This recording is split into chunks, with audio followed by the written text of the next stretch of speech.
Hello and welcome to the NextPlay Podcast, a gaming and pop culture podcast brought to you by the team behind NextPlay Australia. I'm your host and shadow of his former self, Jamie, and joining me today is Brad and Berto. I forgot to let you guys say hi. Would you like to say hello? Hello. Hello. How are we? Very well, thanks. On today's show, we will be discussing Lost Records, Bloom and Rage, some gaming news, plus we'll share our favorite games throughout the decades. But first, let's go through what we've been playing. Berto, what have you been playing? I'm at the end of where I believe of my review for Tales that should be up hopefully next week. I think we'll be able to talk about it in the next pod, which I'm excited about because it's been a while since I've finished a video game. But apart from that, I haven't really done much. I finally found a PS5 disc drive, like for the Slim. Nice. So my Yeah. 30th anniversary, because that was a little bit easy to find after some time. Apparently, if you just go to the EB Games, they might actually have it if you just ask them. Not online though. It's kind of like hush money or something like that. It's like they keep it in a special box at the back. But apart from that, just not much playing. But looking forward to a few steelbooks as well that are coming out for some games. I think Monster Hunter Wilds will be out when this comes out. So that's got a pretty cool steelbook for anyone chasing after that. So yeah, not much. Oh, nice. For myself, for those who don't know, I had a little child since the last podcast, so I've been a little bit busy with that. But I have actually earned a platinum along the way. If you're watching on the YouTube version of the podcast, I was playing Vampire Survivors, which basically allowed you to just play the entire game with one hand. So that's how I have been playing that. Little one in one arm and on the portal with the other hand. If you haven't played Vampire Survivors, it's basically like a roguelike, shoot 'em up, bullet hell type game. As time progresses through playing, you'll level up your character with new abilities, and more enemies will just attack you. So very simple. I didn't need audio. Like I said, one hand, it just does it all for you, basically. Had a lot of fun with it. Super addictive. On PSN, it's only a couple of bucks. I think I paid like $3.50, something like that for it, and all the expansion packs are like $1.50 on sale at the moment, unless that's ended. But yeah, really fun. I think my one criticism would be like once you know the power ups and abilities that will get you to the end of each wave, it becomes very easy because you just keep going for the same abilities over and over and over. And we got a little formulaic at the end, but you know I had to go for the platinum. So we got that, and I have put in, as I said to Brad before the podcast, about 4 minutes of Bloom and Rage. So it looks really nice, and I hope to play a little bit more over the coming weeks. Brad, how about yourself? Well, I have a laundry list of things I've played because I was on leave last week. But first, I did go and see Billie Eilish with Hannah last week, and I had a blast. And I'm Awesome. going to see her again next week in Melbourne. So, very excited for that. Nice. Super fan. That's awesome. Oh, the concert was brilliant. So, I'm really glad I ended up getting tickets to 2 shows. There was a story behind getting multiple shows. I wanted general admission standing seats, and I didn't get it the first time, but then I got it the second time. So then I was like, okay, I'll just go twice. It's fine. Makes But sense. yeah. Okay, back to games. All right, so I played Lost Records, Bloom and Rage, which I'll talk about in a sec. I played a few demos for the Steam Next Fest, if that's what it's called, isn't it? All right, so I played Tempopo, Wonder Stop, Mountain Boy, and Bad Cheese.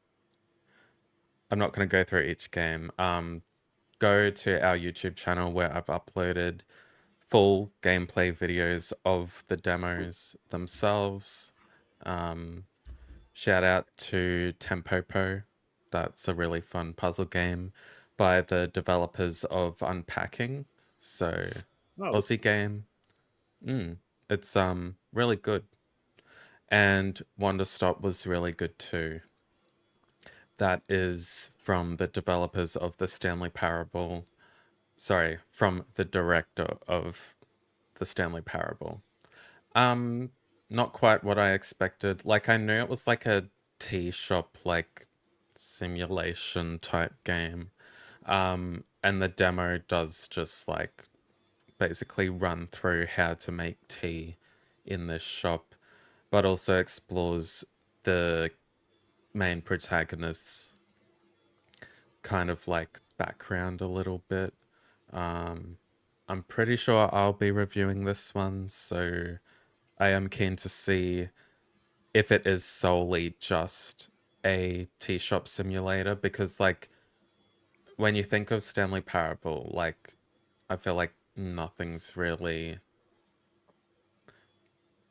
nothing's what like it seems. Yeah, it sort of goes outside of yeah. the box of like norms. And yeah, and even the trailer that we initially got, I think halfway through last year, it did allude to Something not some right. sort Yeah. of like it might twist the genre. Like it's called a cozy game, and sorry Hannah if you're listening, but I do not like cozy games, so they're just not for me.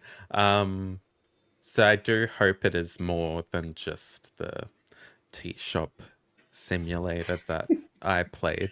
And I also started playing Final Fantasy IX, which you can check out on our Awesome. YouTube channel. There are Let's Play videos on there. The first one's up now. The second one should be up on Saturday, if you're listening to this the week it comes out. But yeah, there'll be new episodes of that on Wednesdays and Saturdays. But yeah, first impressions for the first like 5 hours I played of it, really good. Clearly like takes a lot of inspiration from the older Final Fantasy titles. Yeah.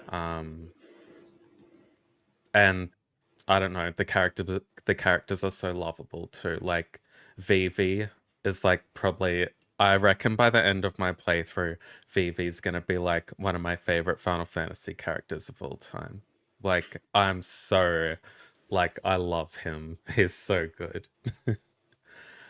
What I else? love that game. It's a great game. Yeah, it's so good. And yeah, just been playing a bit of Marvel Rivals and Apex still as well. And that's what I've been playing.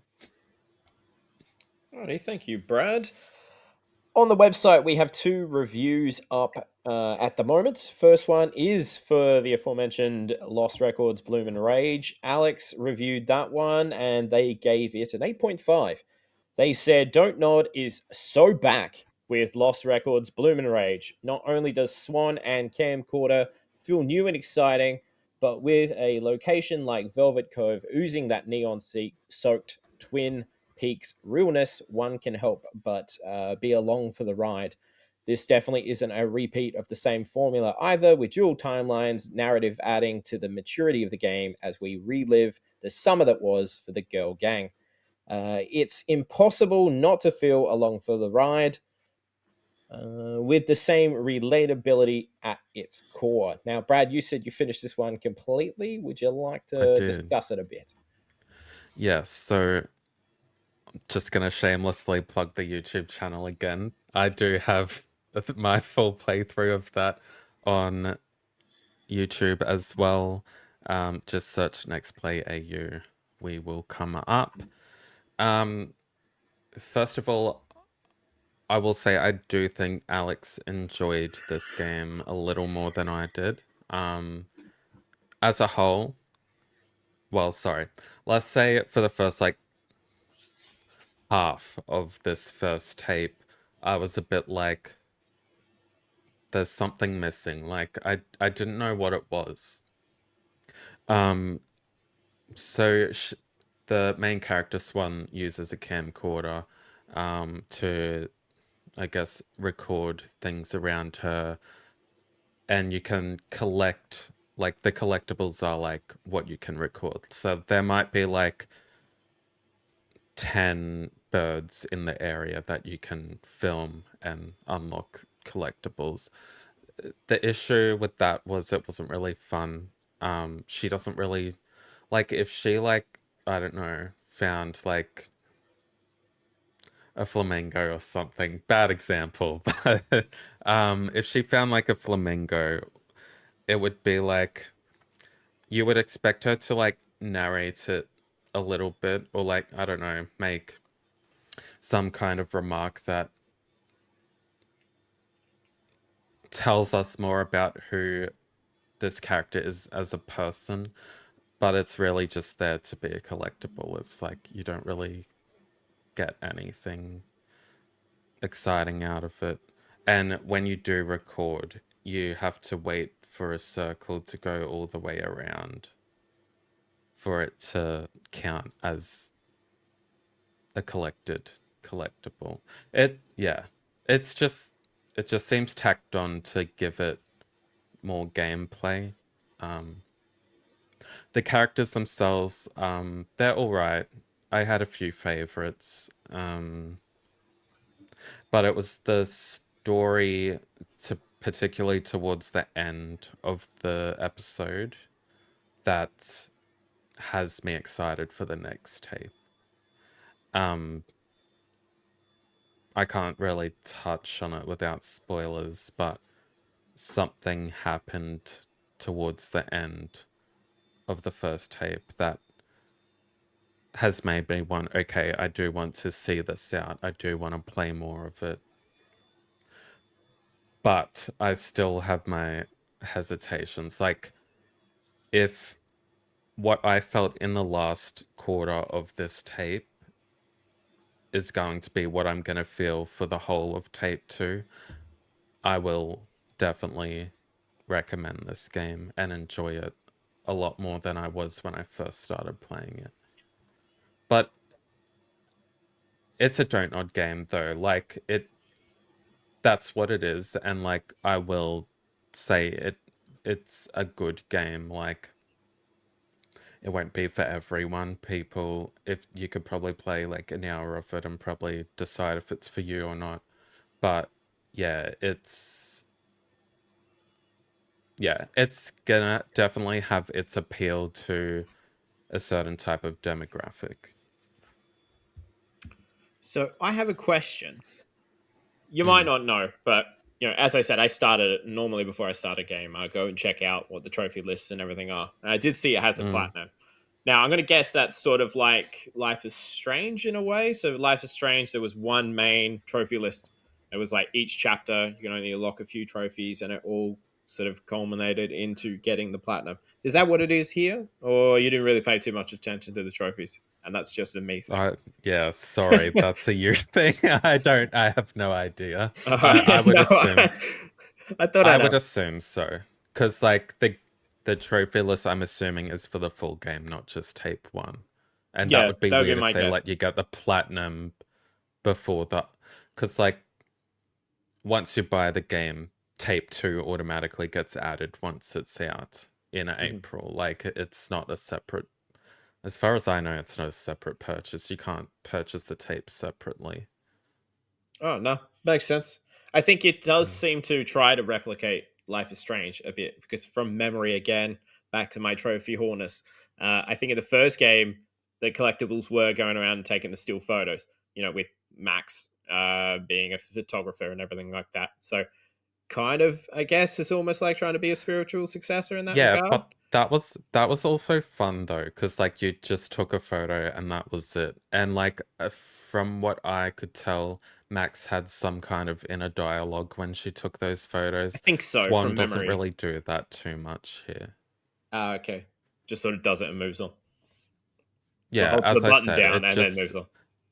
it just seems like it was just tacked on for an extra gameplay mechanic.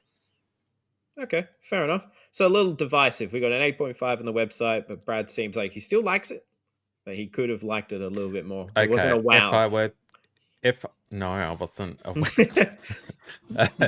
Here we go. If I were to score it, I'd probably score it maybe 6.5 to 7.5. Okay, I still think it good. really, my opinion, yeah, it's a good game. Like, I enjoyed it overall. Like, I don't regret playing it. Um, but yeah, I think there was something missing there. But like, it's hard to explain without going too in depth in the story. And I know Yeah. it's still loaded up on your PlayStation, ready to get past the first 4 minutes. So. Yeah, exactly. By next week, I'll try and get into 8 and 8 minutes in, and we'll see what I feel at that point. But Yeah, we'll do 4 minutes each week. it sounds like if you like Life is Strange, like this might be up your alley. But it doesn't sound like if you didn't like Life is Hey, Strange, you probably won't like this. So let's be honest. it's also on PS Plus, so like you can It's try free. it. Yeah, give it a go. Give it a crack. Yeah, girl math, it's free. Forget that you pay $200 a year for the PS Plus, but Completely it's free. basically free. Yeah. Free. All right, now Brad's been busy because he's also reviewed the PC release of Marvel's Spider-Man 2. He gave that a 9 out of 10 and said, would you like me to say what you said, Brad, or would you like to say what you said? I guess I could say it, yeah. Brad's going to say what he said. I am saying what I said. Marvel Spider-Man 2's PC release boasts impactful graphical and performance enhancements that allow one of the greatest Spider-Man games to glow gold. While riddled with a few very minor performance issues, the dynamic combat and engaging narrative slings this game to the top of my favorite action-adventure games. So I will just preface that I did review this game after a few patches and hot fixes, because I know this game launched quite horribly, to be honest. Don't they So I all? reviewed. PlayStation do seem to have a knack for Yeah, I was going to say, yeah, this is quite bad on track for them. ports. There's a few ones that haven't launched with issues, but most Yeah, of them usually do. I remember, I think it was The Last of Us Part 2 that did, didn't it? that launched on PC and it had so many bugs. Hmm. But I will give Nexus software credit where it's due, because when I played it, I can't remember when this actually came out. I'm pretty sure it's been out for a few weeks. So whatever they've done between the launch and 3 weeks after, I didn't really run into any issues. I think I had some performance issues when I was swinging through like some trees and stuff. The screen didn't know what was happening. But yeah, it ran really well. I did play this game on PS5. Yeah. So like the game itself wasn't new to me, but just seeing it's like my Rebirth PC review. Like I'm basically critiquing how it looks and performs compared to what I played previously. No, that's fair. For me, I absolutely adore the original Spider-Man Mm. on PS4. Spider-Man 2, I do think is a solid, great game, but it Mm. just did a lot of the same. Uh, Mm-hmm. I, the story didn't hit me as much as the first game. Anytime I watch that emotional scene near the end of the original game, that still gets Oh me. yeah, Every yeah. time the performance is insane, and it just sort of the narrative is amazing in that game. I really enjoyed it, but like in this one, yeah, I won't touch it because I know PC players are just hopping into it. But yeah, I have Mm. mixed beats with it. Like it was still great, and it's definitely not bad by any stretch. But like, I just don't think it reached the heights of the original. Yeah, agreed. I I did like the like dual protagonist like situation they had in Spider-Man 2 though. Like just swapping between them. Of Mhm. outside of story quests, you could swap whenever. And even like if you were swinging as Peter, sometimes you just randomly run into Miles also nearby fighting Yeah. crime. That was like a very, very good touch. I That's hate cool. it. Yeah. Like games like that where like when you can be different characters, it seems like the other character doesn't exist unless you are them. But it did feel like there was like the world was living a Yeah, little it's bit still existing. through Yeah, that. yeah. From Yeah. memory, I could have sworn I was doing, because of course I got the platinum in that, so I did all the side little question marks on the map. I could have sworn at one point, like I was at Miles, and then like Peter rocked up and like helped because he was in the area. So Yeah. like stuff like It's that is just like very really cool. cool. And like Yeah. I think Miles is so much fun to play as. His abilities are fantastic. So I really love Yeah, his I standalone game. preferred him. Yeah. Yeah. It's just objectively more fun to play as, even though I still really love Peter as well. Well, that covers up both reviews. You can go check those out on the website. That's next-play.com.au. Is that it? I always Yeah, butcher it. that is right. Nailed it. Yes. All right. Well, we've nailed that, and then we're going to nail the news. So, Brad, do you want to start on this? Yes. First up, we have some new The Last of Us Season 2 news. HBO has confirmed the release date of the upcoming second season of The Last of Us, which will premiere on April 13. Here in Australia, the series will not be returning to binge, but instead will be available to stream on HBO Max in Australia, which is launching very soon, I believe. How Alongside much? the release, no idea. Don't want to know, to be Yeah. honest. Yeah, I saw that yesterday, and I'm like, oh, does that mean I have to, like, can you just transition your subscription over, or do I have to get No, something completely different? I'm getting binge is about subscribed to. into too many things now. I'm like, I I have to cut fear. one. Well, Losing track. you'll probably be able to cut binge if all the HBO stuff is going to HBO If there's Max. nothing on binge, the binge. No, there won't be. Yeah, they'll have to change the name to nothing. To yeah, literally nothing. Literally nothing. Don't know why I found it funny. Oh, it's so lame. You're tired. I can do anything. I can do It's like dad I'm jokes drunk. now. So there you go. Alongside the release date came 3 new posters featuring Joel, Ellie, and Abby with the slogan "Every path has its price." Now, boys, we Mm. are planning to upload episode discussions each week that the Mhm. series is premiering. So, for those of you at home, go and subscribe to our YouTube channel.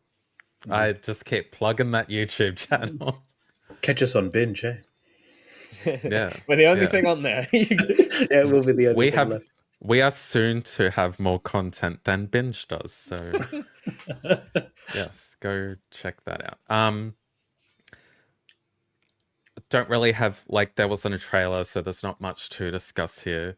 And I feel like we might have touched on this previously, but do you think that the key event at the start of the game will occur at the start of the season, at the end of the season, or just randomly during the season? Jamie. I can't remember if I fan cast it on the show or off the air before.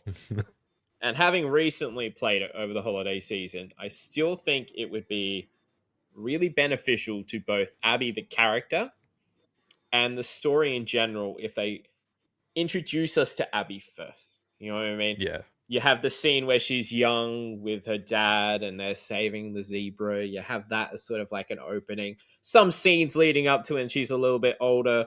And then we come to the hospital near the end and we see how it all ties together. Sort of put people in a who maybe don't know what's going to happen, of just like, oh, who's this new character? I thought we were watching that. You know what I mean? Which is not Mm, completely out of the ordinary for this show, because like in episode 1 of season 1, we got a little bit more from Joel's daughter. We got that mm, view that we hadn't seen before. So I think that's a nice way of easing people in, going, oh shit, we started getting attached to this character and now we figured out what has happened and we know what drives her from the off. And I think that would be beneficial. And I think that's something that what turned a lot of people off in the game was I don't want to play as this person who gives a, going off their head over the whole thing Yeah. that happened. Yeah. But if you can just hold people's hand and go, look why she did it, I think that would be a really beneficial way for people to not just do what they did in The Walking Dead. For those who don't know, when they killed off Glenn, so many of the viewership just went off and stopped watching. I was Including one of me. them. Same me here. too. Same here. Yeah. It was quit where I right stopped after in the that. comics as well, because it just felt like it was such like, oh, they've just taken away so many of my favorites, and it was hard to ever really get back into it. So Yeah. we'll see what happens. But like going by some of the trailers and everything they've shown, it does look like potentially they could just be following exactly what the game does. And if that's the case, some characters are still there throughout the show with flashbacks and such. So it would be really interesting to see how it all plays out, to be honest. Berto, what do you think? How many seasons is this I one think they going to said be? there was going to be 4 all up. So did the they? part 2 is 4 seasons? Unless they start doing their own thing. I am fact checking. Just You the only answer reason the I ask, question. yeah, I think so. I never read Game of Thrones, and season 1, when it has a pivotal moment, isn't at the end. It's like just a couple of episodes before the end. Okay. Um, So the HBO drama executive said, "We don't have a complete or final plan, but I think it's looking like 4 seasons. I wouldn't want to confirm that, but it's looking like this season and then 2 more seasons after this and we're done." Interesting. then they're gonna really stretch it out. I reckon it'll be the end of the season 1 if they've got another 2 more to go. Because when you think about it, in the game, it's within the first 2 like hours. yeah, like you can't stretch that out as much. So it's going to be, in my opinion, to kind of say what I was trying to say with the Game of Thrones part of it, was like that unexpected big season of, I guess I'm going to ruin of, is what's the dad, Ned Stark, like how that Boromir. Yeah. happened. Yeah. So it was like, I reckon That they'll do gooped everyone. Yeah.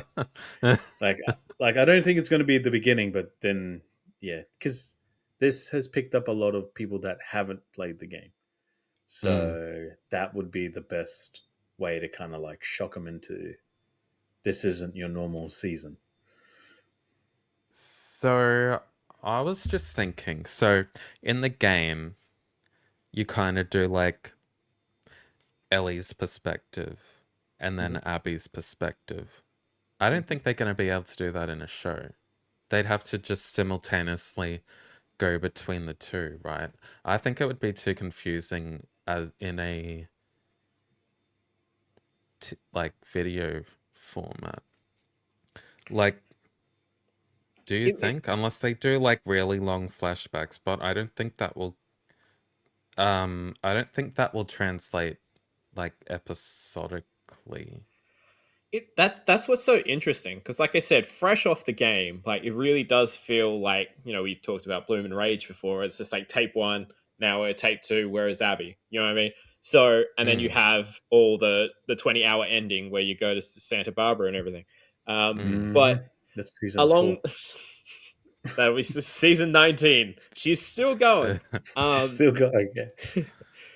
So it'd be really interesting how they do it, because again, I'm trying to sort of skirt around things that happen, but do you do a season 3 as the second half of that game? But watching the trailers and stuff, they show a lot of scenes that look like it is from later past that in the game. switch of perspectives that you were talking about. Yeah. So I don't know. I really want to see how they're going to handle it, because they've shown before they're willing to deviate a little bit if it tells a better story, especially with the Craig Mazin, I believe, is the showrunner alongside Neil Druckmann, and they seem to collaborate and go, okay, well that maybe didn't work in the game, so let's just elaborate on this.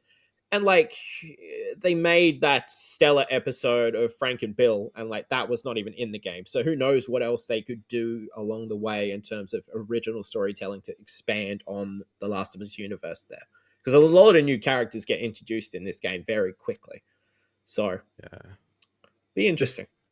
From memory, it's like a game of cat and mouse, and it's like a thriller, right? So like something's always happening in the background. As you said, you can't really have one perspective end, next perspective end. It has to be one's chasing the other, right? Then there's obviously going to be some sort of like big focal point, and then it'll fade to black. Everyone will go nuts, and then the next season might be a switch up of the, I guess, style. Because you know how, from memory, it builds tension continuously at the very beginning, right? And then it just drops off the earth, and that's what my biggest issue with the game was, how it created that momentum so quickly to the point where it didn't get back to that hype.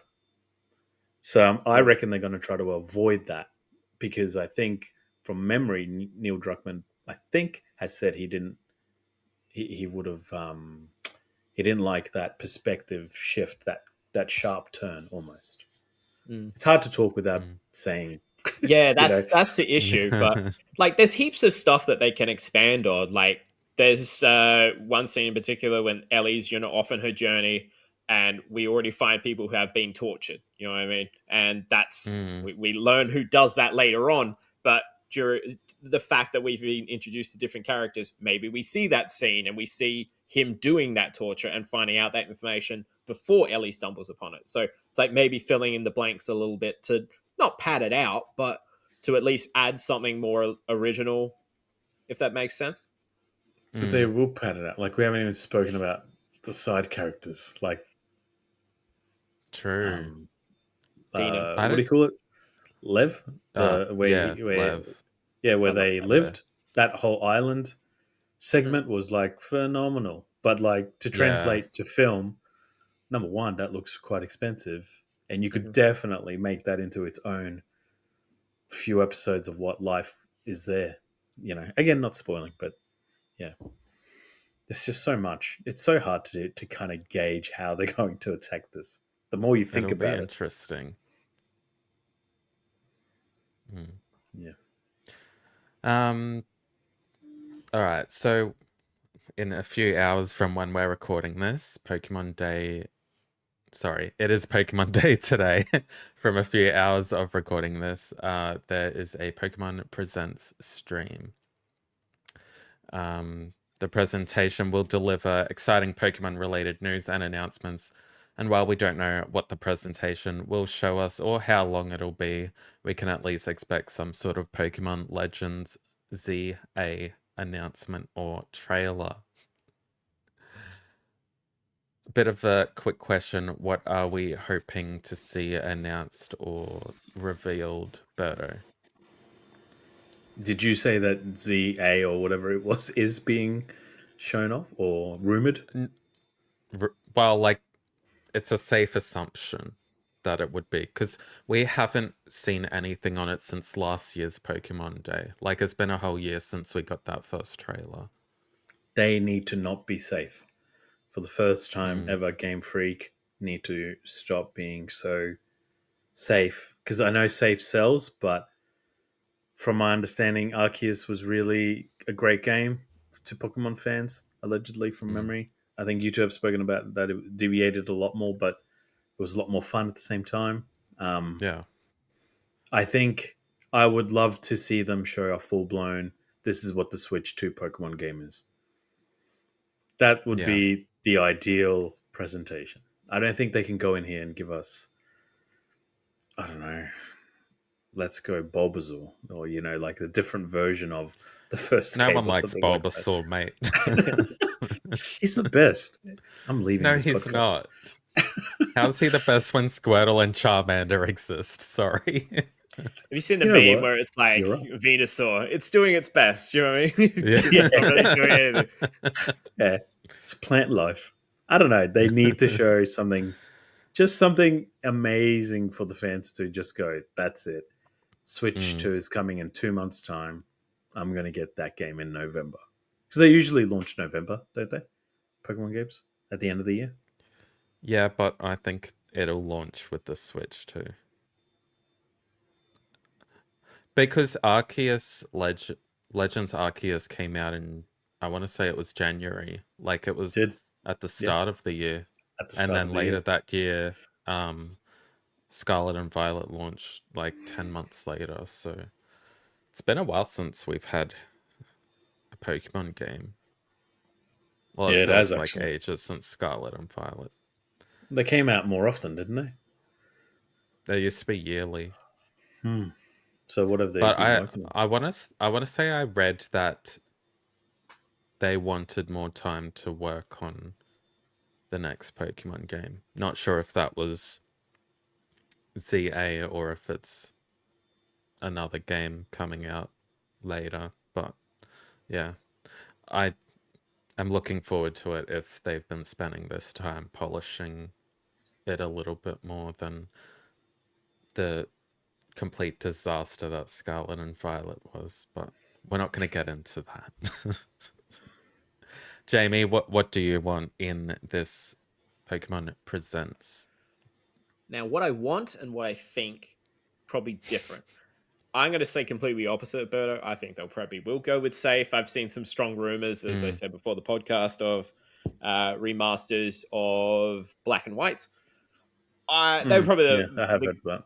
in terms of me, I thought I remember I was post knee surgery. I sat down with Pokemon Black, I think it was, and I played it through. I really didn't enjoy it that much. So would I still end up playing the remaster? Unsure. But I know there are people that had that as their first Pokemon game. So people are probably going to, be attached to that if it comes out. I think it's safe to say that we would probably see gameplay from Zar at this point. It's been a long time. I think they will say it's coming out on the Switch too.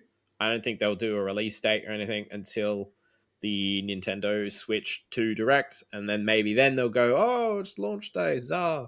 But aside from that, in terms of what I'd like, I've been still checking out TCG Pocket on the side, but there's very little to do there. I know there's rumors that they'll do another expansion for that.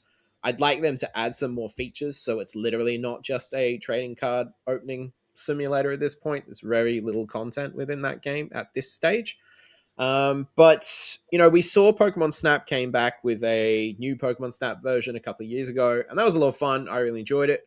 I've always said I loved the Pokemon Stadium games, so a new Pokemon Stadium, if they were to come out with something like that, I'd be all over it.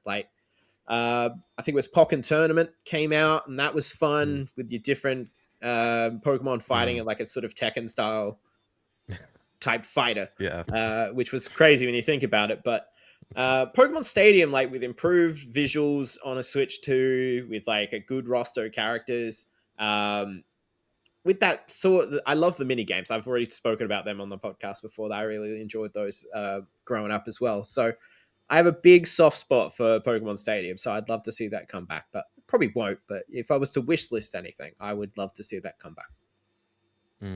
It's a big wish list.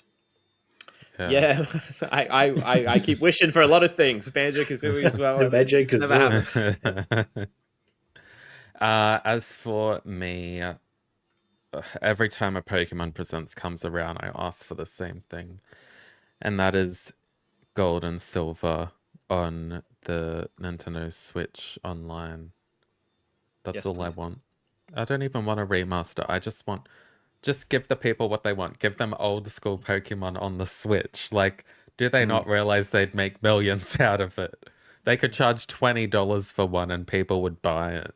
Like, Imagine if they made a compilation, like a 2D with like HD. online trading too. That would be so good. Like the old school, how they did the Final Fantasy collection with all the pixel ones, just all Yeah, together. like that. What if they I'd did buy the that? What if shit they out of announced that. that? Man, that would sell a lot. Yeah. I've been craving a That- Pokemon game for so long, but I don't want to go back to Scarlet and Violet or Sword and Shield. I want to play those yeah, old ones, same. but unless Yeah. I get out like my older consoles, there's just no easy way to play them. Like we talked about before, of how expensive it is to play those older games. Like, give people an option. Like people would throw money at the screen, me included. Yeah. Yeah. But we will see. I mean, if literally this episode of the podcast is going to be up after the Pokemon Presents, so Hopefully one of us is right in our hopes or predictions. If not, yeah. We'll see. But yes, we will discuss this next week. And I may film a live reaction of the Pokemon Presents. So go check out YouTube for that. Next up, we have quite an exciting collaboration. Magic the Gathering has given us our first look at the Final Fantasy set coming later this year, including debuting the 4 Magic the Gathering universes beyond Final Fantasy Commander decks for the upcoming set, featuring Cloud, Terra, Tidus, and Yestola. Each Commander deck in the collaboration is built around a game from the series Final Fantasy 6, 7, 10, and 14. Pre-orders went live at EB Games last week, with many of the collector's items selling out instantly, so be sure to check your local TCG store between now and June 13 for any availability. Has anyone ever dabbled or played any Magic the Gathering? No. Nope. Me No. neither. So that is a great topic to cover. Okay, so I pre-ordered a lot of these Final Fantasy cards. I expected nothing less. Yeah, of course. What collaboration do you think Magic would need to have to pique your interest a little bit? So out of context, they've had like an Assassin's Creed collaboration. They've got Avatar: The Last Airbender, which none of you even know about, so I'm not even gonna bother with that. Oh, the blue people. And there's no that episode still triggers me because I had to edit that without being in it. um, I'm pretty sure there is a Marvel collaboration coming later this year, and a Spider-Man one as well. Not sure if that's included in the Marvel one or if it's its own thing. So yes, what franchise would you like to see Magic collaborate with? Jamie. So either Pokemon, just because they already do trading cards, so that'd be cool to see. That would be amazing. Yeah. Yeah. The other one, because I searched to see if it existed, I found some fan art of people that have made some Mass Effect Magic the Gathering cards. I don't think that's been officially done before, so that would be really cool. There's enough squad mates and stuff there. You could make a bunch of cards out of it. I don't know how Gathering works. Yeah, how does it work? Yeah. Yeah, Mass Effect. Mass Effect or Pokemon. Yeah. Nice. Berto, what about you? I'd love a Fallout one if they ever did anything like that. I I feel like they have. I feel like there is a Fallout feel deck like or they something. have too. Because I think when I saw that, I was like, I need to buy that for no There's reason. I There's thought a about it. Baldur's Gate one, I think. There is a Fallout one, so obviously that didn't get you interested in it. It got me game. interested to the point where I Googled how do I play, and then I Yeah, looked at the okay. price of a deck, and I was like, I am not They are going down this black hole. expensive. Yes, They exactly. are so expensive. I am not going down this rabbit hole because as soon as I go in there, the next episode, I'm wearing a Magic the Gathering T-shirt. You know, like I just know my bank knows I can't go down that path. Yes, well, But yeah, Fallout, unfortunately, it's awesome. my bank suffered. So honestly, if Final Fantasy X wasn't included in this, I probably wouldn't have bought any of the cards. But here we go. You going to do any unboxings of those on a certain YouTube channel? I will. Yes, I Oh. actually will do some unboxings on a certain So- YouTube channel. NextPlay AU. Plug, plug, plug. Let's try and talk about our YouTube channel and every topic, even if it doesn't make sense.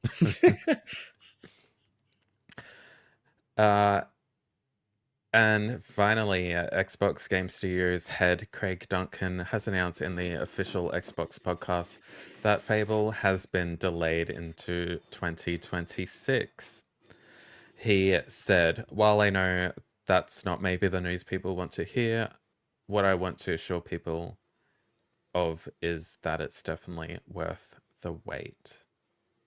So, I I want to say it might have been you, Berto, that might have predicted that Fable was gonna get delayed. Oh no, I think you Oh, predicted GTA might have been delayed. I think I said GTA, but Yeah, this isn't surprising either. no, it's not, is No, it? no. When I first read the news, I was like, oh yeah, makes I sense. I just think it's really bad for Microsoft for this year though, because obviously they came out with Avowed, and that generated some buzz, but not enough. It's yeah, I think it's generated more buzz than Starfield did. You reckon? Uh, yeah, I think so. I've seen like people actually like streaming it and stuff. I didn't That's see good. anything like that on Starfield. Um, but they do have South of Midnight coming out. They do, So, but they don't have that big game. I don't think. mm, not Do they? anymore. No, I Yeah. don't think so. Uh, But yeah, we will see. Jamie, are you surprised by this news? They're getting the PlayStation port underway, so no, it makes sense that they've. That's what I thought I'm too. kidding. really? No, That's there's rumors that it's apparently going to launch on PlayStation, like Indiana Jones. No, that wasn't day and date, was it? Doom is the one that's coming out day and date, I think. yeah, Yeah. yeah. There's rumors of that. I've said it before. I don't mind delays. Too many games get rushed out when they're in a broken state. So if they already delaying it now, and I don't think they ever gave us an official release date, right? It was just like No, it assumed was this just year. this year. Mm. Yeah, it was just the year. Yeah, so So, obviously it needed more time in the oven, so makes sense. I know what Xbox they tease Gears, but that looks like it's going to be quite a while off, anyways. So mm. who knows what they might bring out to come out during the holidays? Because yeah, it does seem to be pretty barren now. yeah. They'll have, I reckon they'll have a couple games coming out later in the year that we don't even know about. I mean, yeah, like every game I think of that was in that Xbox showcase, I'm like, oh wait, but that's coming out on PlayStation as well. But Well, what yeah, is this the last year for? Or maybe not last year, but could this be the last? And this might be a question for another pod topic. By the looks of what Microsoft's doing, I think they're just going full software now, right? So like, there's nothing to buy an Xbox Series X for now, right?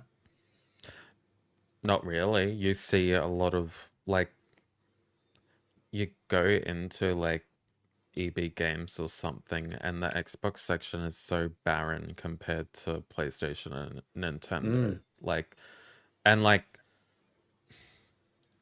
I feel like people really only buy physical Xbox games. I mean, they obviously do buy it, but like collector's editions and stuff. Like the the only time I could buy the Metaphor ReFantasio collector's edition was on Xbox, unfortunately, because the PlayStation edition sold out very quick, and That that it happens a was just lot. Yeah. Xbox left.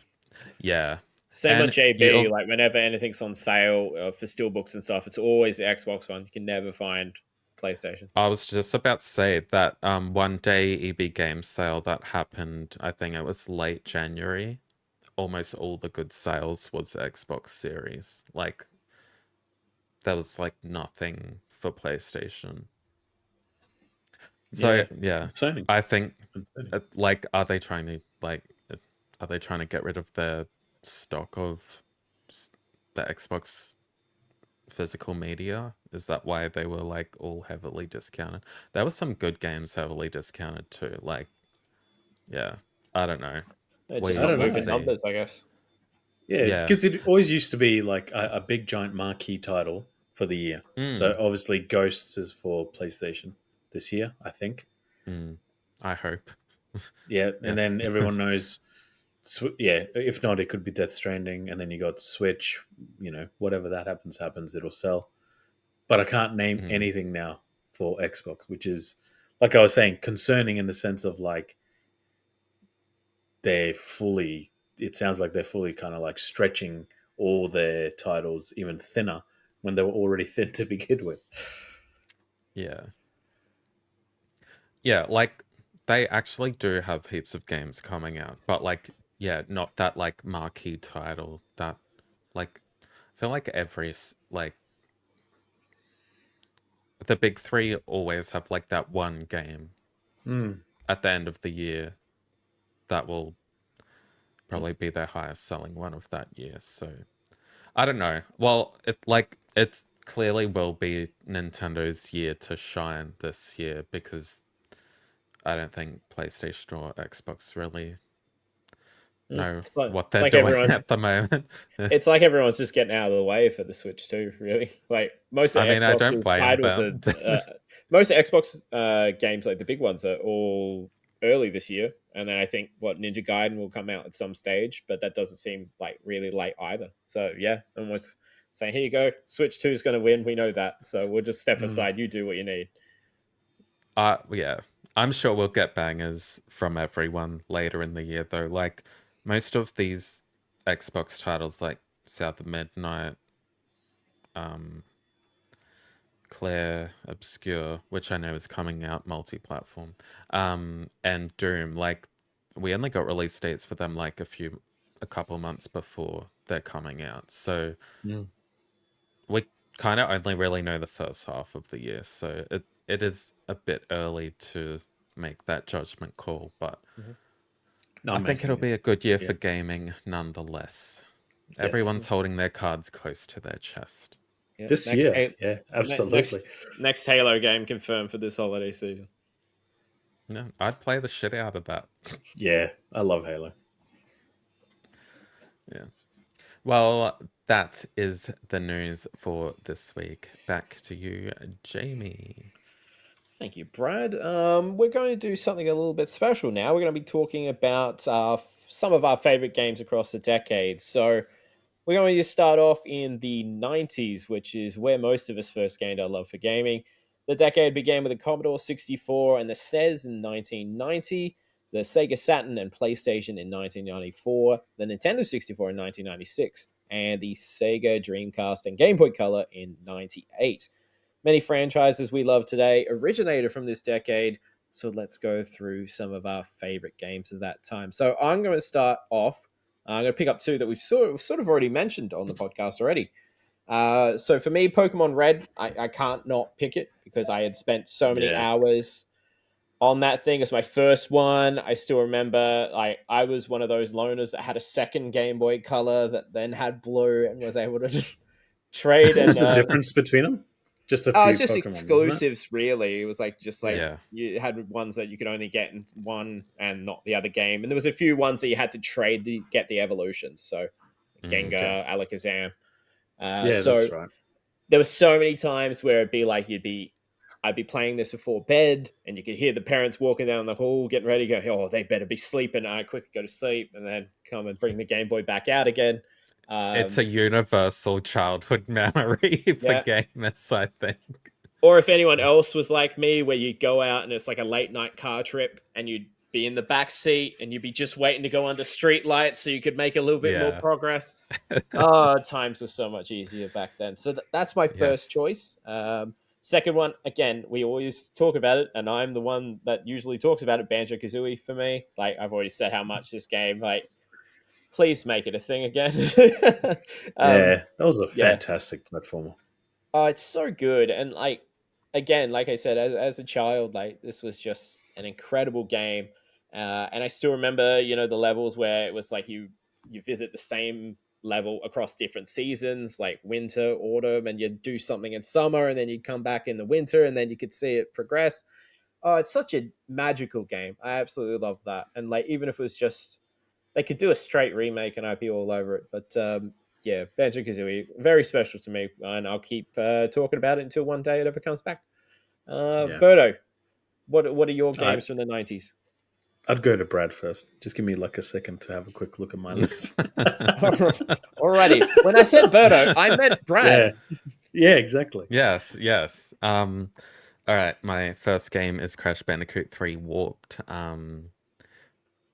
My favorite, like I love Crash Bandicoot 2 Cortex Strikes Back as well.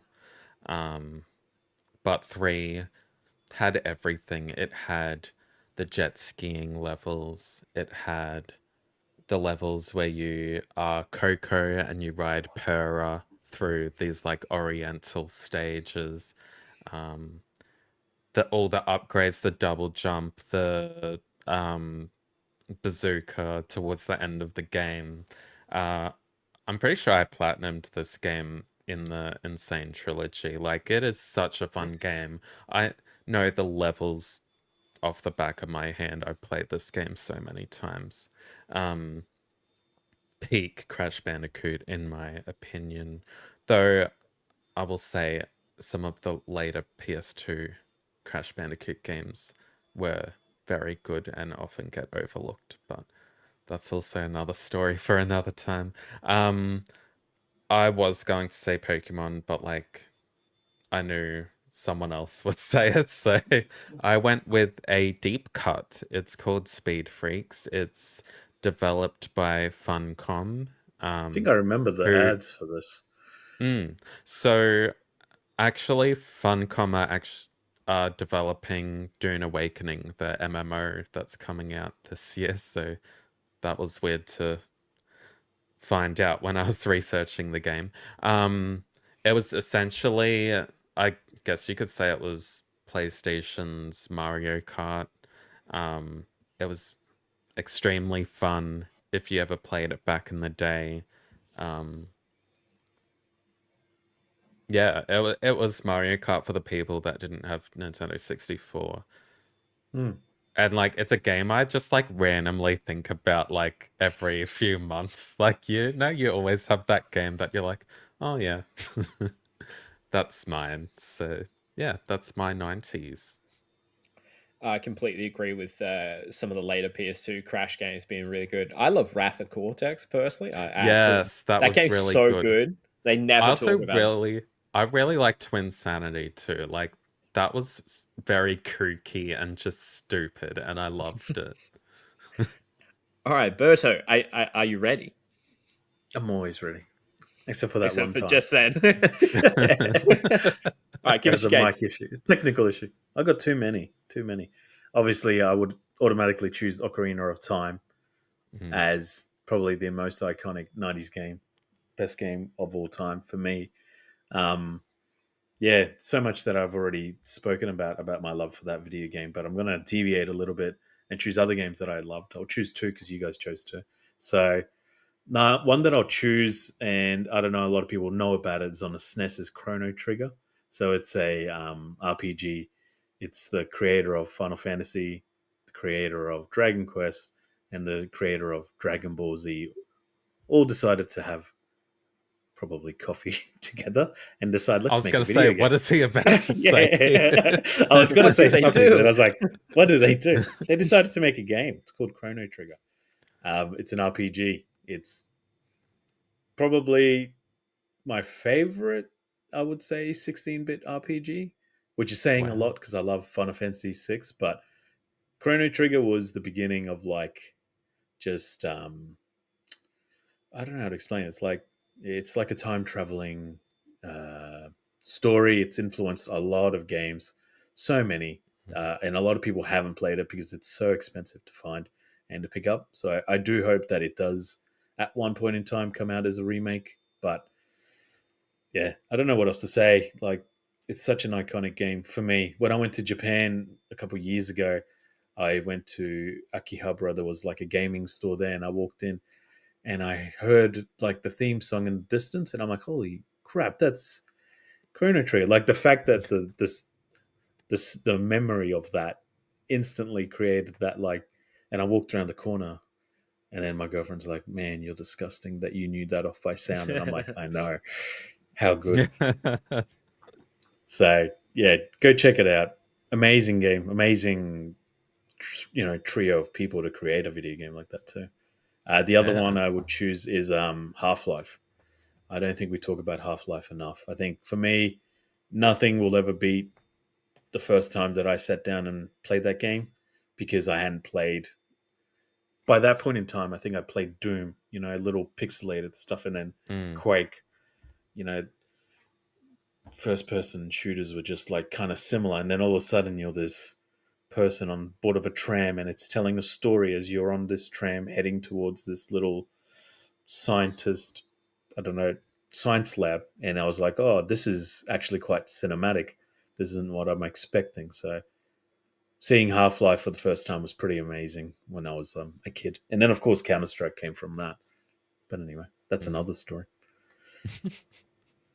The 90s were great. They Yes. were. And now we're going to travel to the noughties, which saw the PlayStation 2 released in the year 2000 with the Nintendo GameCube, Game Boy Advance, and Xbox releasing the year after. Stacked years. Yeah. Halfway through the decade, we got the Nintendo DS in 2004, Xbox 360, and PlayStation Portable in 2005, and the Nintendo Wii, that little console, and the PlayStation 3 in 2006. So I'm trying to pick one more random game, which I didn't think I'd pick, but I have so many fond memories around this time period of just absolutely binging Need for Speed Carbon. That game was in my console for so many months. I still remember so many of the songs from the soundtrack. And I love the canyon races. They were so intense. Like I said, I do love races, but they're more in line with this sort of arcadey style, Burnout, Need for Speed when it was like this. But yeah, if we talk about titles that don't get spoken about enough, a lot of people say, Most Wanted and everything when they talk about Need for Speed around this era. But for me, Carbon, I was absolutely obsessed with. The second one, I speak about this series all the time, but there's a backstory to it. So in high school, I stopped playing games for a bit there. Um, and then when I finally got an Xbox 360, someone had purchased it for me. I picked up two games alongside it. One was Assassin's Creed, and I became absolutely obsessed with the series until I got myself burned out. And then the second one was the original Mass Effect. And Mm. that that entire experience is just something so special to me because not only did it bring me back to a hobby that I just got too busy for during high school and I just didn't get around to getting back into it as much as I was. But I became absolutely obsessed with the series. As you know, I talk about Mass Effect most of the shows. Um, and I went and got every single Chivo in this. This is probably what actually started me trying to get like achievements and platinums was this game.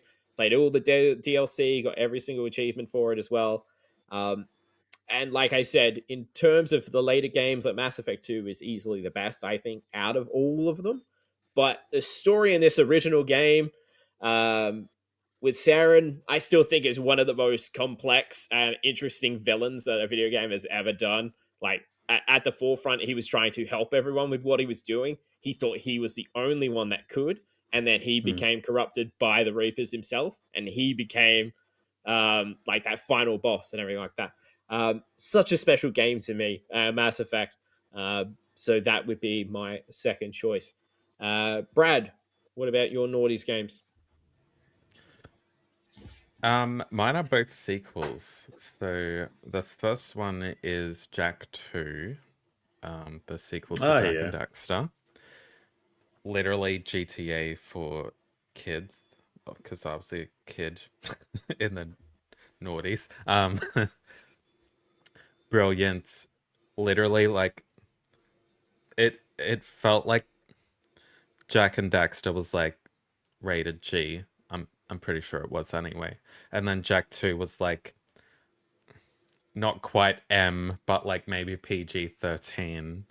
Um yeah, just the open world of the city, um driving around, the character development of Jack himself, because if you don't know, he was a mute in the first game.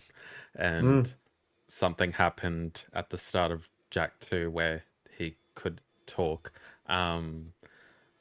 Yeah, a brilliant story, brilliant gameplay. It's funny because it's one of those games where you go back and play it as an adult and you're like, how the hell did I do this as a kid?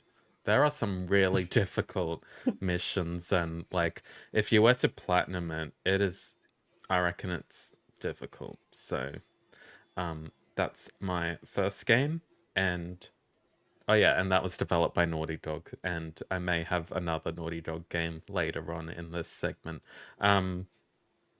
Kingdom Hearts 2 is my second one. I almost put the first one here, but the advancements and like, I don't know, just the general quality of life upgrades between the first and the second one were brilliant. All the new characters introduced in Kingdom Hearts 2 are like probably some of my favorite ones. And the Disney worlds in there was really good too. It even had like you revisiting some worlds from the first game, and like it. I don't know. You need to have either of you played Kingdom Hearts? I'm not a fan. I played the first one, and then I think I played because they released them all. Like there was like collections.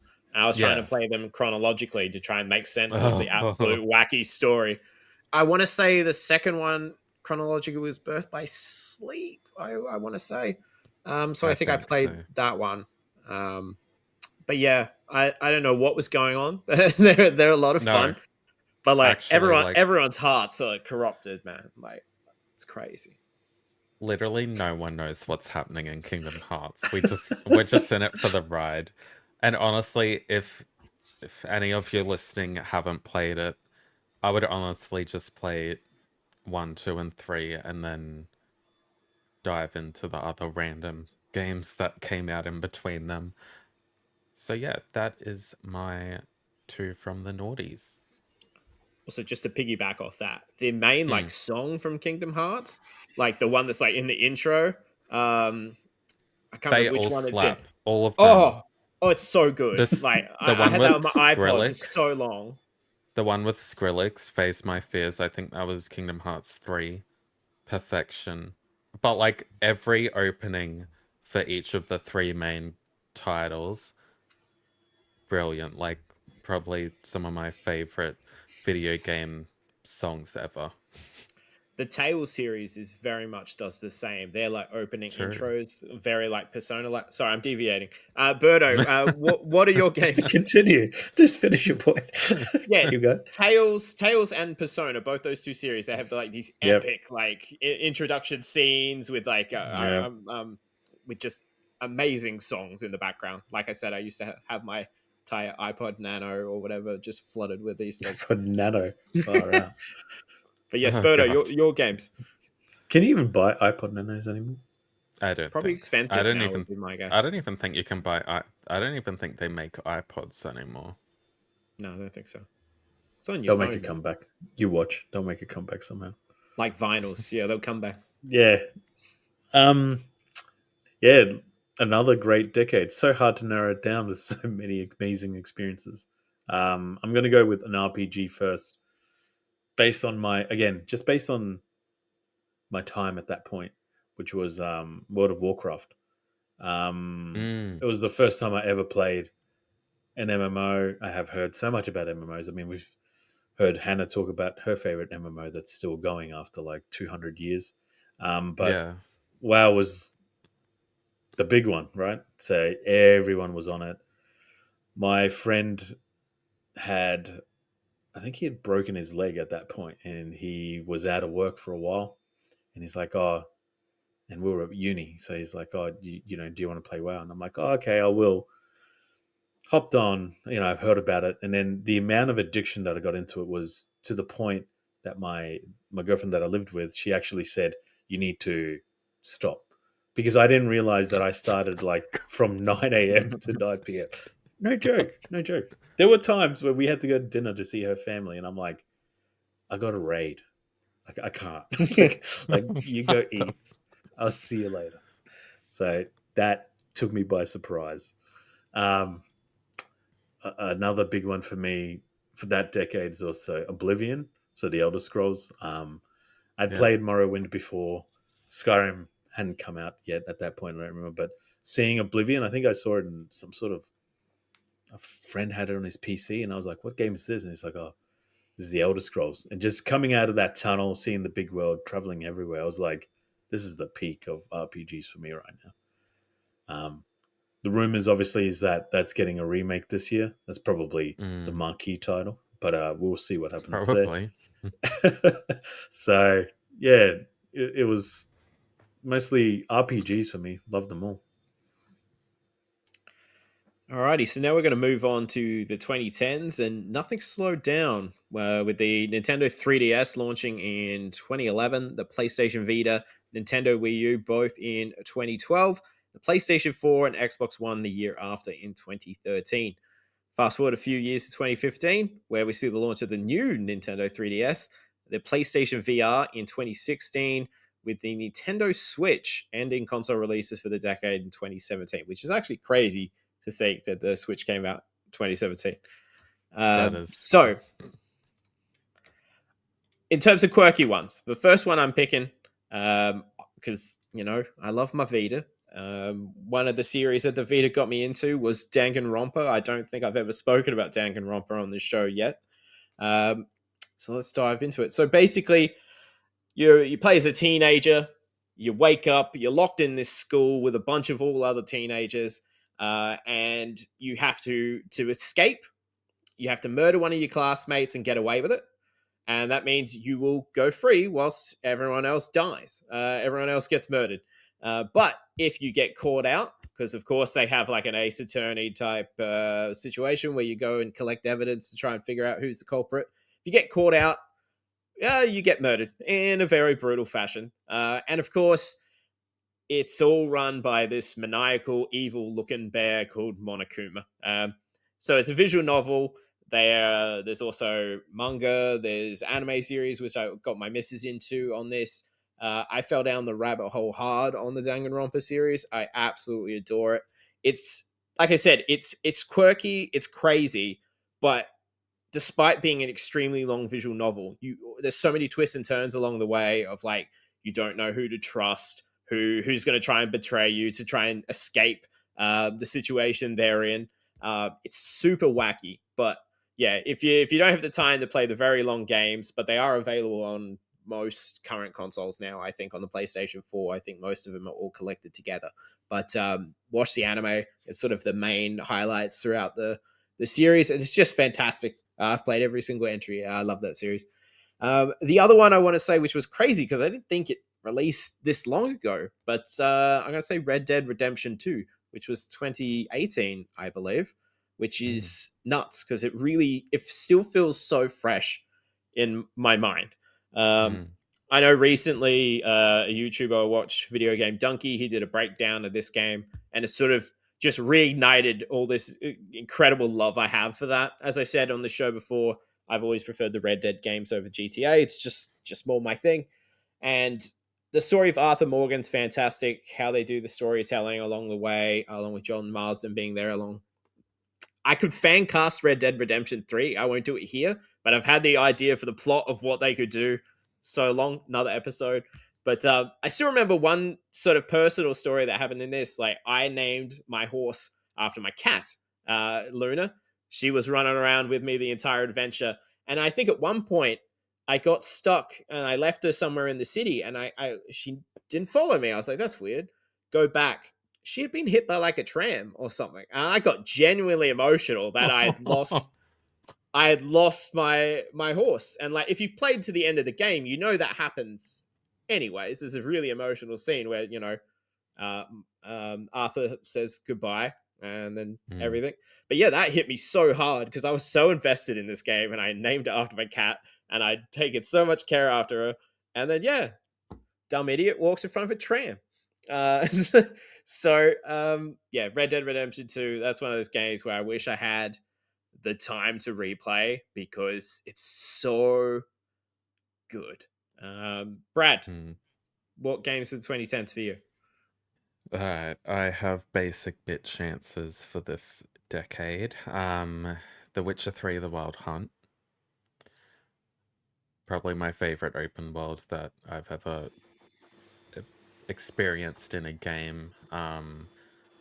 The side quests, fantastic. I think I spoke about The Witcher 3's side quests last episode, actually. I don't know. It's just one of the. It's I don't know. Literally don't even have any words for it. Like it's just so freaking good. Obviously, like the characters in the game are like very charismatic and like you just can't help but love them all. Um, I'm a Yennefer guy, not a Triss guy. Sorry if any of yous like Triss more. I was Triss, yeah.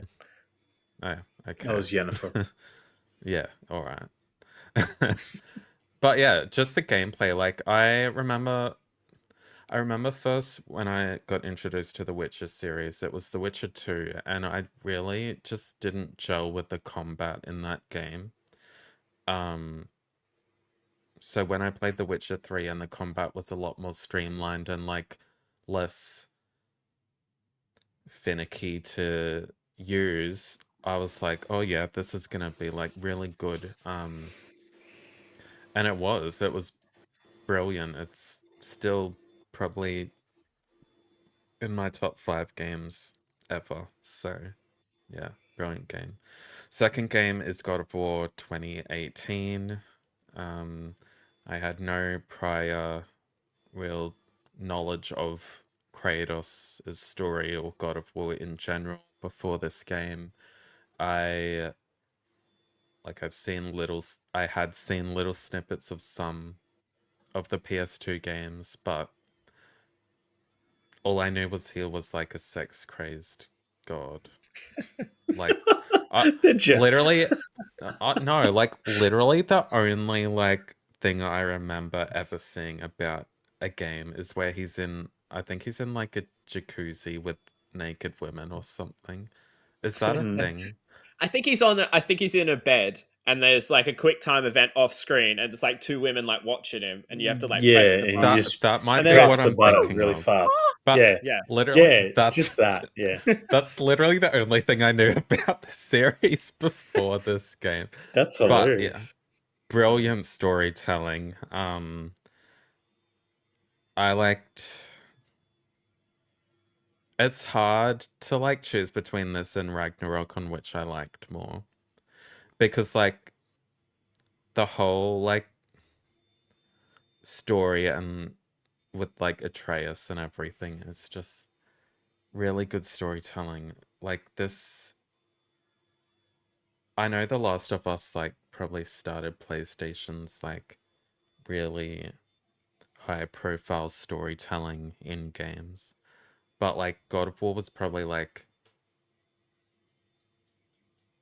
what PlayStation did, and they were like, oh yeah, we might be able to keep doing stuff like this. Like it wasn't just like The Last of Us worked, like it wasn't a fluke. Like they could really create these really powerful stories within video games. And honestly, like the character art of Kratos in general is like something that needs to be studied, to be honest. um yeah, brilliant. And like just the combat. And I remember finding I'm a fake fan, I forgot what they were called, the chains under his bed or something, Yeah, his weapon, the chaos was it? Chaos Was it something Emerald. the like that. You all know what I'm talking blades of about. chaos? That That's scene Yes, just, when he yeah. that's yes. yeah, That scene was so good. Like that's when fantastic. you you knew shit was gonna go down. Yeah, Like, Yeah, that's when I was like pointing. that's He's doing it. he's Yeah. doing it. Yeah, that's me too. I was Yeah. like, and then I was pressing X for no reason, Yeah. Just out of excitement. just repeatedly. Yeah, same noises and everything. But yes, those are my 2010 games. Yeah, the character arc of Kratos is insane because I've played all the games. I didn't Yeah, like Kratos in those older games at all. Mm. no, I think that's the point. They're fun as hell, especially God of War 3. That I think that still holds up. The older ones a lot more sort of some of the puzzles a bit finicky for me. Moving Mm. blocks here until you get impaled by some spikes underneath you. A little bit more painful than they need to be. But Berto, how about yourself? yeah. You stole my Red Dead one. I wanted to talk about that because of my experience with it. I hated it, South Cross. and then I played it to the end and realized that I was so wrong. But anyway, I'm going to choose Dark Souls as one of my favorite experiences because I'm trying to choose a little bit differently from the games that we usually talk about. Although the next Yeah. one is probably one that we've already spoken about too much. But Dark Souls for me, I had heard a lot more about this game, so the word of mouth was obviously, "Have you played it?" I heard it's hard. I heard it's this. I heard it's that. And I played it, and it was disgustingly hard. And it got to the point where I just quit, and I came back to it a few years later. I feel like I was a better gamer per se, and I was like, "Oh, I get it. This is actually pretty brilliant. Like, I get what it's trying to achieve." Um, and obviously, that spawned the whole Dark Souls genre. I don't even know how it Yes, became a that is genre, still but plaguing us to this day. Yes. but that's the problem. Everyone wants to be this one. Mm. But yeah, my experience with it, fantastic. I played it again. Funnily enough, with the same friend that broke his leg with WoW. He was the one that introduced me to it. He's like, just give this one a go. I was like, okay. My girlfriend's already left Nice. me because of WoW. Let's lose the next one with Dark Souls. We got more time now. Let's play Dark Yeah, Souls. I can definitely. I am going to choose a bit of a cheat one. With this one is Breath of the Wild. Oh, yeah. What year was that? That was 2017. yeah. What a great couple years of gaming, 2017, 2018. Mm. Yeah, I think for me, main reason again, it all comes down to how it makes you feel. And you were talking about the blades of chaos and that scene, and that feeling you get where you're like, "Holy crap, this is like fantastic!" Like transcending through your Mm. screen onto your controller. Going, "This is great." Mm. I had a lot of those moments in Breath of the Wild, but they were a little bit more somber in the sense of like, I'd be exploring and I'd be like, "Holy crap, this game is just." Pure art, and you'd hear the little distant sounds of a piano that were trailing to nowhere, and you just sit there going, how did they create something like this, and how Yeah. it made you feel, I suppose. So I'll never forget, it actually made me feel like I was playing Ocarina of Time, which was weird because I was much older. Mm. So yeah, could talk a lot more. There's so many good ones. So Yeah. many. Crazy decade, to be fair. Mm. Um, Now we're going to roll into the 2020s, which we're only halfway through, but we've seen the Xbox Series X and S and the PlayStation 5 launch during the pandemic, with chip shortages causing limited availability in 2023. We had the release of the PlayStation VR 2, and finally this year we'll be seeing the release of the Nintendo Switch 2. Now, as I've been doing with my decades, I'm going to sort of pick a more one that I haven't spoken about, and that's The Pathless. This is a game that No, is seriously underrated. So this is developed by Giant Squid, developers of Abzu. They came out with this one. Now, if we're going to make comparisons, I'd say storyline wise, like it feels like that epicness from Shadow of the Colossus moved with this insane freedom of movement. Like this game allows you to sort of surf around the area and you use your pet eagle to sort of glide and keep going. Getting around is so much fun in this game. And visually, it's like stunning as well. It's also got a soundtrack from Austin Wintory. If anyone's ever heard of this bloke, he does an Brilliant incredible, composer. yeah, insane tracks. And Journey. like couple that with some incredible boss fights, and this game just does not get spoken about enough. So I wanted to shout out the Pathless. This was in 2020, so this was like during the COVID times. And I absolutely loved it. I'm still really hyped for Giant Squid's next game, which is Sword of the Sea. It looks like they're sort of taking stuff from Abzu and the Pathless and putting them together.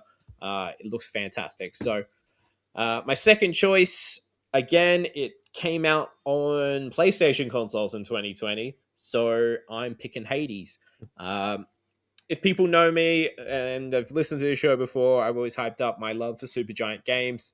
One of my first games I ever reviewed and got technically paid for, even though it was paid for clicks, so it was barely anything, was Bastion. And it was so special to me. And since then, to follow Supergiant from Bastion to Transistor to Pyre to Hades, uh, Hades felt like a culmination of so much that you had seen in their previous titles. And with so much of the core team sticking around throughout all those games, like the visual style just got more refined, the voice acting just got better, and the gameplay just got grander. But like each title from Supergiant stands on its own as being incredible. Hades took that to such a masterful level. Like they used Steam Early Access to really just get fan feedback, continuously iterate, and just continuously give you so much to do. Like this is one of my most played games on the PlayStation. I remember looking through my list the other day. Over 100 hours, probably around like 115 or whatever, to pop the platinum for it. But it was just one of those games that I wish I could play again from the start. And like, you know, you're trying to make your way out of hell and you'd get smashed down, but then it was like I started making it there almost every single time because I had mastered all the different levels. And the fact that there is so much dialogue that I could be escaping hell for like the 20th time and still getting new story progress.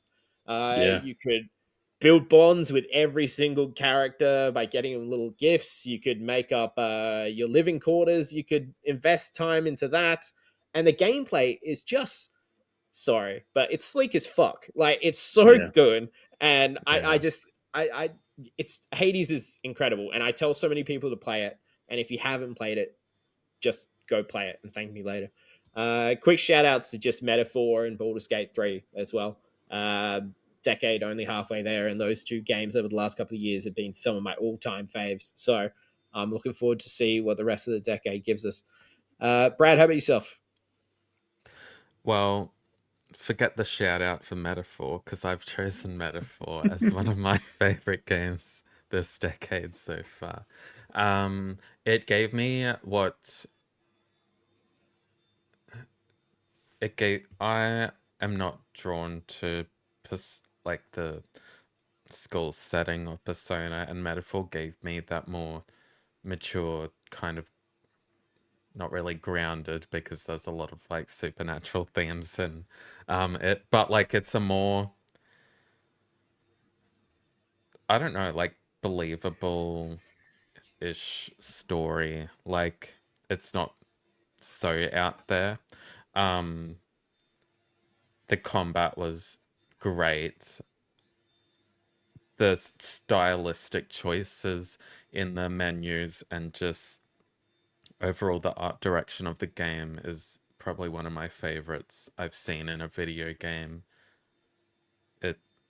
It's just brilliant. Like, yeah, there's like really good story beats throughout, which I can't mention because they're spoilers, but yeah, I was like always on the edge of my seat. It a very captivating narrative.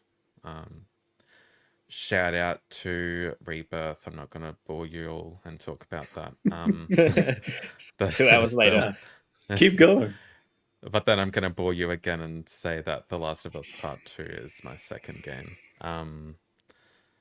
I loved it compared to a lot of other people. I know technically everyone thought it was brilliant, but a lot of people weren't so high on the narrative aspect and maybe the pacing of the game itself. And while it's not a game like Final Fantasy X, where like I would do like a yearly playthrough of, I reckon it would be a game I'm gonna play like every 2 or 3 years because I really loved it that much. Was it? I can't remember when like the remaster came out. Was it early last year or something? I don't know. But I replayed Yeah, it then. I think it so. was. And yeah, I didn't get sick of it. I did kind of be like, I actually don't remember it being this long, but I still had fun with it all the same. Like, yeah, my second Naughty Dog game in the list. All right, yeah, can't debate it. I know a lot. I've said pretty openly I have my small criticisms with it, but the original is that game for me in terms of I replay it every year. So I completely It, understand that. it it was always hard for them to build upon the perfection that The Last of Us Part 1 was. Like, yeah, brilliant. Yeah, I talk about it most shows, which is why I thought I'd skip it this week. Yeah. Berto, how about yourself? What games have captivated you? You stole my game again. It was Hades, but Oh it's shit! only because of the story. You keep choosing the games that have all the stories We got behind good it. taste. We got good taste. We're very similar, that's for sure. Um, so I changed it by looking at a list quickly of things or experiences. Again, I'm trying to deviate from the same games that we talk about. I try. I'm going to go with Animal Crossing, Yeah, okay. Nice. which was at the very beginning of the decade. Reason being, I was one of the few that loved the 3DS one. I forget what that one's called. I want to say New New Leaf? Leaf. Yeah, Yeah, New that's it. Leaf. Totally addicted to it. I was like, this is awesome. Again, word of mouth, bought it, thought it was great. And then I was like, I'm going to keep an eye on this one. This one looks pretty good. Um, then COVID happened. And then what I Mm, didn't expect was for it to sell, what is it, 40 million copies or something stupid like that. yeah. Um, did not expect that in my wildest dreams. I thought, I'd love this series to be successful because it's fun, it's cute, it's cozy, it's all that. But I did not see it happening. And the funniest part is everybody else. Yep. So we spoke about this in the episode um that you were in Fiji for when we shared our Switch games, and that was on my Yours. list. And yeah, it not to take over, but like No, no, go for it. it was the pandemic game. Like the amount of Mm, people that bought Switches were in shortages because people were buying it to play this yeah. game. Like it was, and like, well, I don't think I played New Leaf, but I was so addicted to the DS one, which was called Wild World. Like Oh, I yeah. probably could have put that on my naughties list, but yeah, it it almost gave that same feeling that Pokemon Go gave. Like Yeah. everyone was all in it Everyone together. was in it. Yeah. Yeah. And you're right. Like, I got messages from, because in my group of friends, I'm known as the one that's a nerd or like it's a gamer. They were messaging me, how do I play this game? And I'm like, you got Mm, to buy this. And they literally bought it for just that game. And it made yeah. no logical sense to me. I was like, how did this happen? Mm, And the combination with Doom was quite fun at the same time. Oh yeah. Um, Yeah. so, yeah, that was mine. The other one, I'm going with a very safe option here, unfortunately. I'm going to go with Elden Ring. Um, Good I know I call. started Yeah. with Dark Souls. I'm going to end it with Elden Ring.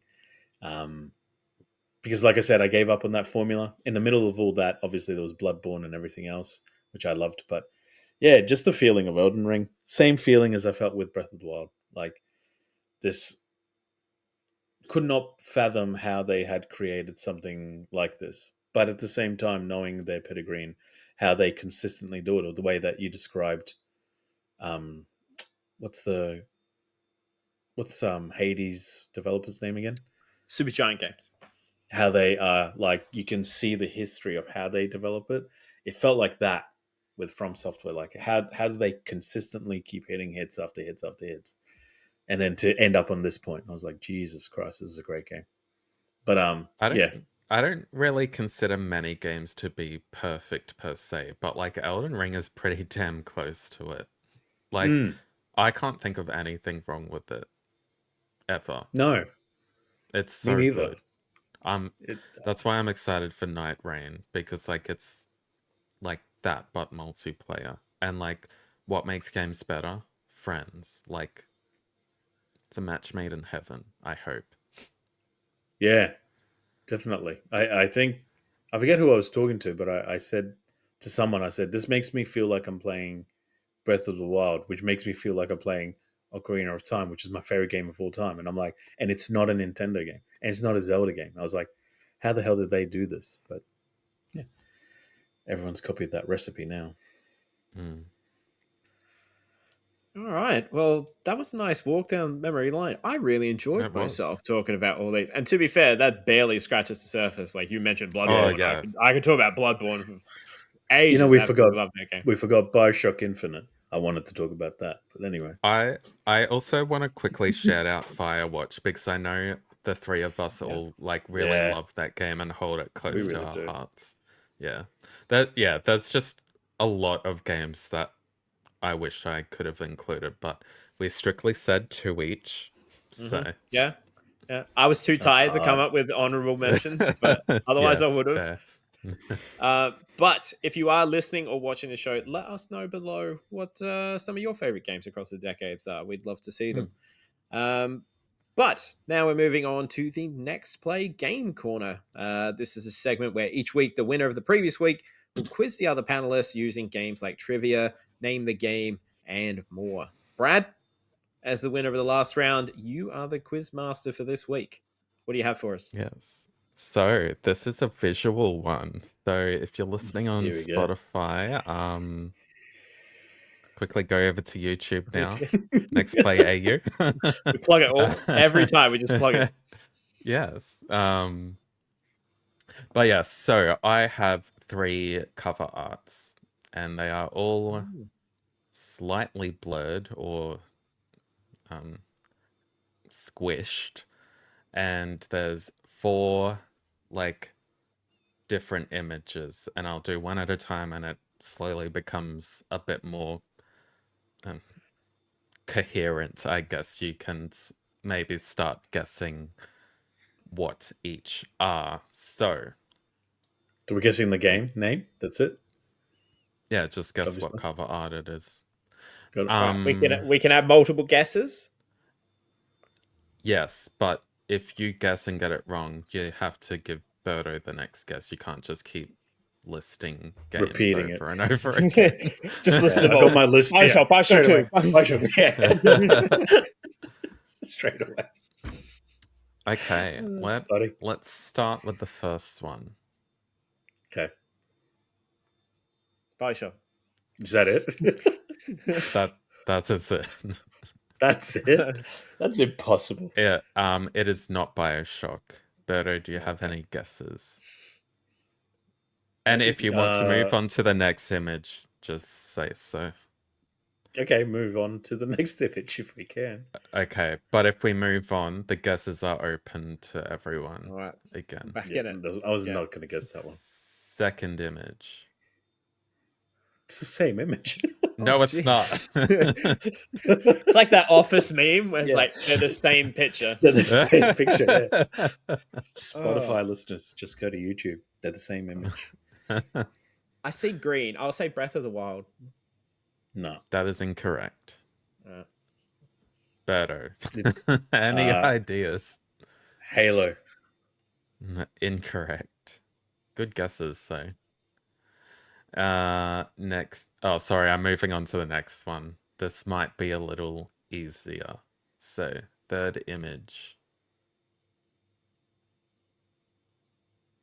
Are they loading in properly? Yes, they are. Oh. If you saw them side by side, you'd know that it's slightly different. Oh, Lord. What's green like that? I'll say this is probably the hardest one of the 3. Is this Halo Trying to Infinite? look at it from different angles. I see purple. I'll say Spyro the Dragon. Incorrect. Berto. Is it? I said, is it Halo Infinite? It looks like a Halo game because it's all the green. It's not Halo. I've got to get off Halo, I think. Yeah. I'm failing. All right, this next one is the last one, and it is a lot more clearer than the last three. Oh, sure. Oh, Luigi's Mansion. It is Luigi's Mansion. Yeah, you're right. It is. All right. Yes, I saw That his was little face Luigi's in there. Mansion. Yes, I was like, oh, you can kind of see his face.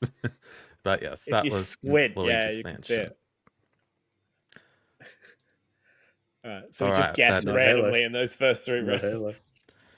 Yeah, pretty much. As I 'Cause that's the last said, one. like the next two might be easier. So we'll go with the first image of the second game. Lots of blue. Mega Man. That's his guess. God of War. Mm, Ragnarok. Incorrect. Berto, you'll go. God of War 2018. That's the same game, but sure. No, it's No, he said Ragnarok, didn't he? Yeah, I said Ragnarok. well, okay, it's not God of War.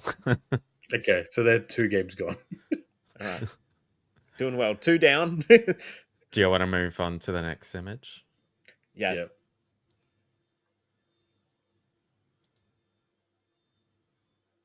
Oh, okay.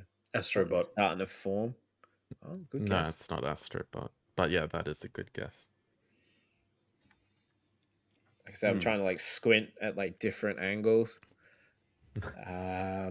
Oh Jesus, what has blue in the title?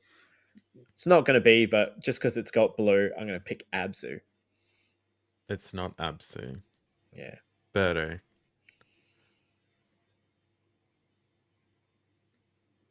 Trying to think of blue game. I can't think of anything. I'll go to the next one. All right. Third image.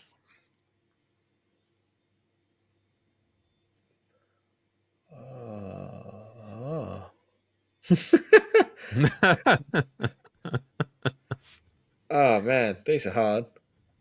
Yeah, this is probably Complete- the hardest game we've ever played. Oh, bullshit. The platinum one was awful. Also, the one Dude, that took half an hour last week. Yeah, last week it went for 6 I don't hours. know. This one I'm blind, guys. I'm They going to all take look a the same. stab. Ghostwire Tokyo. That is a good guess, but it is not Ghostwire Tokyo. Monster Hunter Iceborne. Ooh. That is a good guess, but no, it's not that either. All right, do you want to move on to the last image? Yes, please. You should get this now.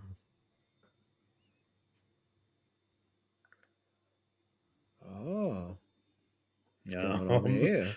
Oh, Stellar Blade. It's not Stellar Blade. God damn it. See, like a big clown face. It is something in the sky, It's something in the not a sky. cloud. My lord.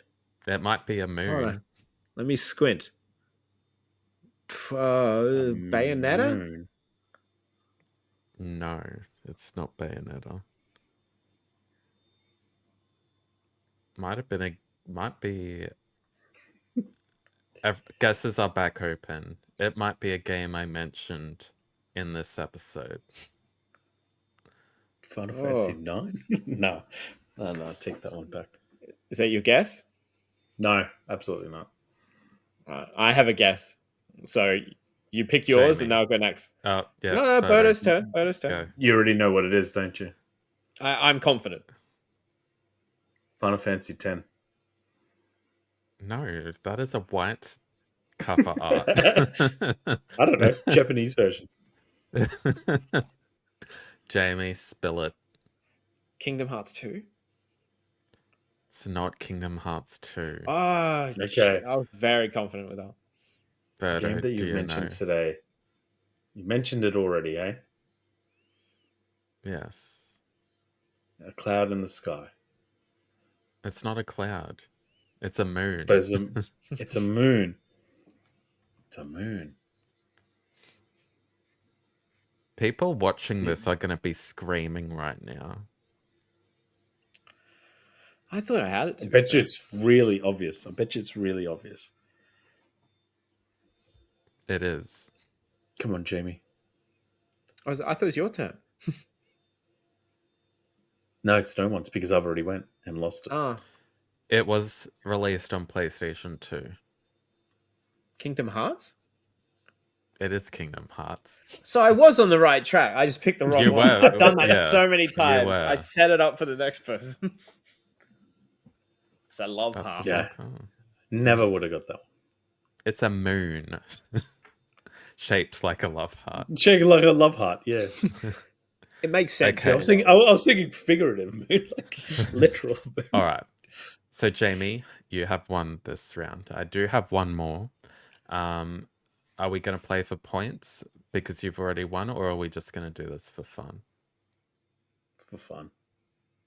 Because I don't want him to. Jamie's like, Yeah, no, okay. I want another I was point. like, nah. No, Play for he's points. already won. Berto He's sucks already at this won. game. Go again. Yeah, I'm worse at this one. You're going to do this next week. Every week. Yeah, okay. You've already won, so this is for fun. All right, for fun. All right. It's rigged, for sure. I don't think we've ever had like a clean sweep before. Ever. Oh, let's see if we can do it. All right, first image. Catherine. Yeah, Incorrect. that probably. Oh, It damn. kind of like really matches your Vampire Survivor background. It's not Vampire Survivors though. Dragon Age Veilguard. Ooh, good guess. No, that is a good guess though. I'll go to the next one.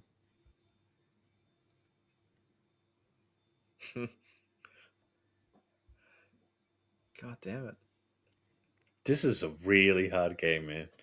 This Mm. is so hard for me. I'm trying to think of other games that work in. If Pink, I had purple. steel books blurred, you'd probably get it straight away. Straight away. Yeah. You're like, I don't know what the original covers look like. I only know what the steel books look like. There are many circumstances in which I throw away the game case just to keep the steelbook. Like it's ridiculous as it sounds. Guardians of the Galaxy. Yeah, It is Guardians of pretty the good. Galaxy. Well Clean done. sweeping. yeah. It's the color tone. You got it. That's right. Yeah, Great Brilliant game, by the game. way. That's like so underrated. underrated. Yeah, I have the Brilliant. steelbook. If you had the steelbook, I would have guessed it. But it's just the way it is. Yeah, I think I've got the steelbook of this one too. I picked it up at EB, I think, last year. But Hmm. yeah, that game is phenomenal. That's why superhero So games, man, we underrated. don't need open world. Like, just give us some linear story focus.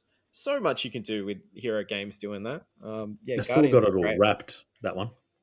That I played that when I had COVID. I remember I was sweating and dying, but I was like, at least there's a good soundtrack on. yes. All right, so yeah, it that goes is back to me Well now, done, doesn't Jamie. it? Yeah. Yes.